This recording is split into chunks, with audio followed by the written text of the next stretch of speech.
Praise God. Praise God. God is good all the time and all the time. God is good. Praise God. Praise God. Isang mapagpalang araw po sa bawat isa.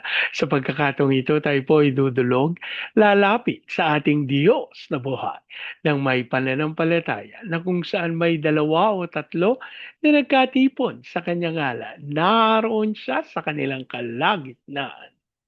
Sa araw na ito, tayo po ay dudulog sa Panginoon sa ngalan ng bayan ng Giporlos sa probinsya ng Eastern Samar. Ating hihilingin na maitatag ang altar ng ating manunubos sa bayan ng Giporlos. May mudag sa atong mga kaigsuunan diha sa Visayas ug sa Mindanao. Bisan pa katong atong mga kaigsuunan nga anaa sa Luzon ug sa laing nasod. Dalaygon ang Ginoo sa walay katapusan. Ang ating pong pagsambay mula sa aklat ng mga awit, ika-isang kabanata, ang talata po ay 2. Ay makakapagsabi kay Yahweh, muugkat kanlungan, ikaw ang aking Diyos, ang Diyos na tangi kong pinagkakatiwalaan. Ay makapagsasabi kay Yahweh, muugkat kanlungan, ay makakapagsabi kay Yahweh, muugkat kanlungan. Ikaw ang aking Diyos, ang Diyos na tangi kong pinagtiwalaan. Ikaw ang aking Diyos, ang Diyos na tangi kong pinagtiwalaan. Ama naming Diyos na makapangyarihan sa lahat, kami po'y nagpapasalamat sa pagkakataon na minsan pang makadulog at makalapit sa iyong banal na harapan. Kami po ay nagpapakumbaba, humihingi ng tawad sa lahat naming pagkakasala at aming idinadalangin na banal na dugo ng aming manunubos.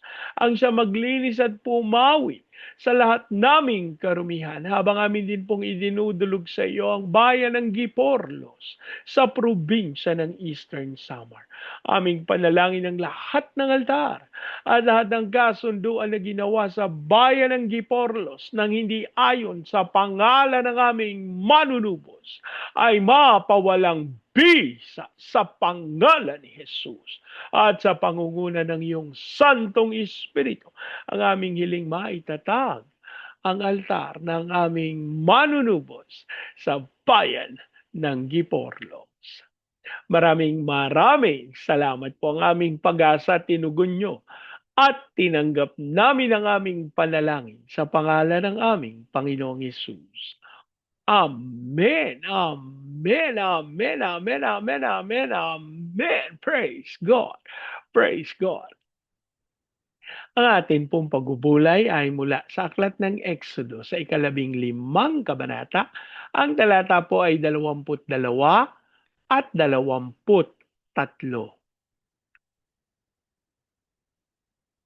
Pinagayak ni Moises ang mga Israelita at umalis sila sa dagat na pula patungo sa ilang ng Shur.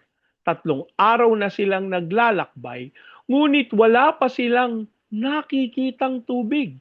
Sa wakas, dumating sila sa batis ng Mara, ngunit hindi nila mainom ang tubig nito dahil mapait. Kaya tinawag nila itong batis na mapait. Ang Diyos po ang magpala ng kanyang buhay at makapangyarihang salita. Sa bahagi pong ito ng banal na kasulatan ay ating matatagpuan ng mula sa kaginhawahan patungo sa kahirapan. Pagtitiwala sa Diyos sa likod ng mga mapapait.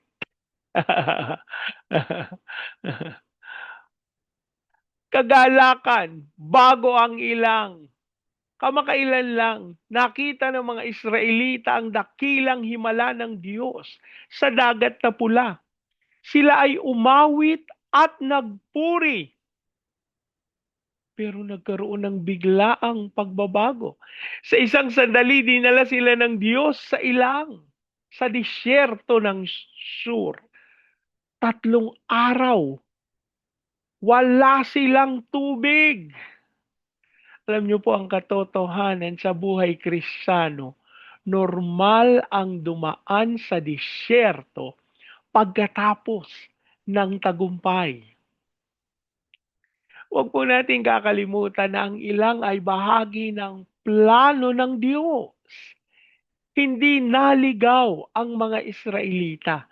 Sinusundan nila ang ulap at tiyak na pinamumunuan sila ni Moises ayon sa utos ng Diyos. Pinahihintulutan ng Diyos ang disyerto upang subukin ang ating puso. Madaling magpuri kung may himala, ngunit paano kung may kakulangan? Ang tuyong panahon sa ating buhay ay hindi palatandaan na tayo'y iniwan na ng Diyos. Higit sa lahat, ito po ay pagsasanay. Matatagpuan po natin dito ang pagkabigo sa Mara. Sapagkat may mga pag-asa na hindi nararapat. Pagkatapos ng 3 araw, nakakita sila ng batis. Tiyak na natuwa sila. Ngunit, nang matikman nila ang tubig, ito ay mapait. Ang Mara ay nangangahulugang mapait. Ito ang simbolo ng mga bigong pag-asa, mga pangarap na nauwi hindi sa inaasahan, mga relasyon na nagkawalay. Hindi lahat ng bukas, hindi lahat ng bukas na pinto o nakikitang solusyon sa una ay matamis. May mga pagkakataong dadaan muna tayo sa kapaitan upang makita ang kapangyarihan ng Diyos. Tatandaan po natin ang tugon ng tao at ang tugon ng pananampalataya. Ito po yung pagrereklamo laban sa pananalangin. Ano ba ang ginawa ng bayang Israel? Sila ay nagreklamo laban kay Moises. Nakakalimutan nila agad ang himala sa dagat na pula. Ano naman ang ginawa ni Moises?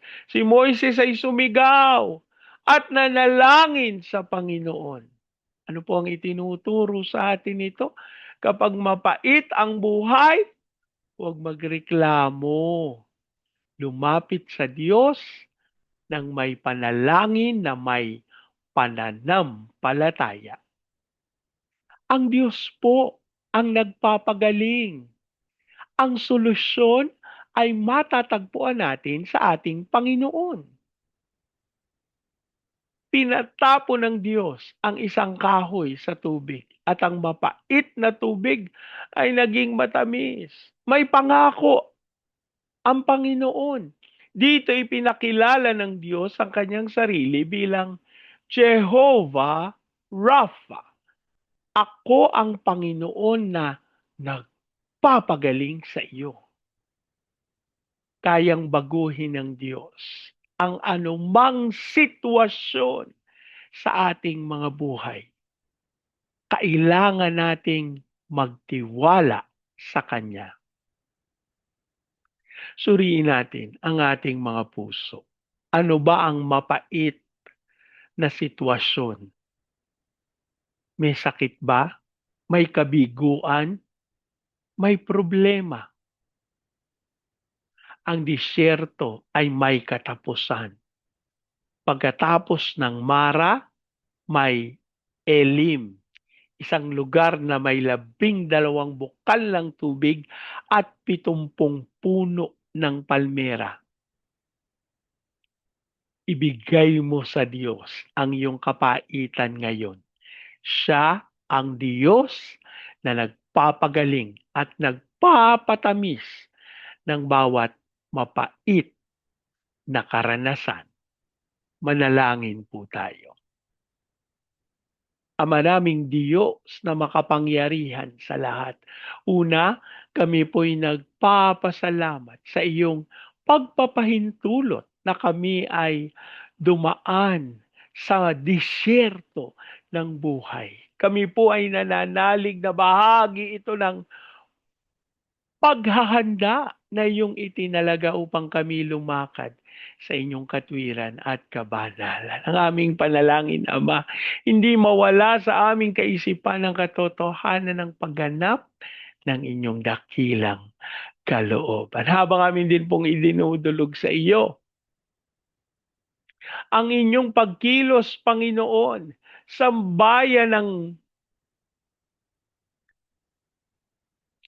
bayan ng Giporlos, sa probinsya ng Eastern Samar.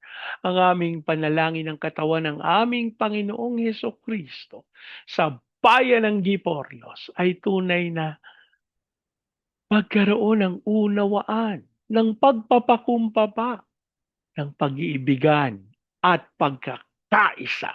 Maging dahilan na matagpuan nito ng Santong Espiritu upang itatag ang altar ng Panginoong Heso Kristo sa bayan ng Giporlos. Maging dahilan upang dumaloy ang kapangyarihan at tunay na iligtas ang buong bayan ng Giporlos. We declare the fire of revival galing sa iyong Santong Espiritu. Hiling namin na dumaloy ito sa Baguio City, Cagayan de Oro, Legazpi, Lipa, Manila, Pampanga, Pateros. Kilusan mo po ng may kapangyarihan ang mga bayang ito at dumaloy ang iyong pag-unlad. Hayaan mong maranasan ito ng buong Luzon, Visayas at Mindanao. Ipahintulot mo na kami makalakad dun sa tawag mo to be the launching pad of the gospel, to be a missionary, sending country, and to be the America of Asia in the height of its glory. Dasal namin namang Diyos na tunay naming maranasan ng pangunguna at pakikipagkaisa mo sa aming pinakamamahal na bayan. Hayaan mong matupad namin ang tawag mo sa amin. Gayon din po sa mga misyonero at sa mga OFWs na tinawag mo bilang overseas Filipino witnesses. Hayaan mong sa kanilang pagpapahayag ng iyong salita sa mga bayan na iyong pinagdalhan, dumaloy ang inyong pangyarihan na tunay na ihatid sila sa inyong kaligtasan. As we also pray sa aming President Marcos, Vice President Duterte, sa Senado, Kongreso, Judiciary, Military, Police, local government, we declare the fear of the Lord na maghahari sa aming gobyerno, magiging dahilan upang kami lumakad sa iyong katwiran at kabanalan. As we also pray for the fulfillment of your purposes sa aming mga training agencies, katulad po ng Main Lifeline, Asian Center for Missions, Elijah House, Philippines, Church Renewal, Asia Pacific International Institute Studies. Ikaw pong patuloy na magkaloob ng lahat ng pangangailangan ng mga ministeryong ito upang matupad ang dakilang kalooban mo. As we also pray sa mga bansa ng Vietnam, Cambodia, Myanmar, Laos, Thailand, Malaysia, Singapore, Indonesia, Brunei. Hayaan mong dumaloy ang iyong kapangyarihan at Santong Espiritu habang sinasalita namin ang kaligtasan na nagmumula sa iyo. As we also declare your blessings of fire of revival sa Hong Kong, Macau, Taiwan. Kilusan mo ng may kapangyarihan ng China, Japan, South Korea, North Korea, Brazil, Russia at Amerika. At ang aming hiling, Panginoon, ng mga bansang ito'y magamit sa paghatid ng iyong salita sa mga nangangailangan. As we declare peace over Israel. Maraming salamat po. Ang aming pag-asa, tinugon nyo at tinanggap namin ang aming panalangin sa pangalan ng aming Panginoong Yesus. Amen. Amen. Amen. Amen. Amen. Amen. Amen. Praise God. Praise God. Hanggang sa susunod po. Sama-sama nating ideklara, Pilipinas, God bless you big time. And so we declare to God be all the glory in Jesus' name. Amen. Amen. Amen. Amen. Amen. Amen. Amen. Amen. Praise God. Praise God.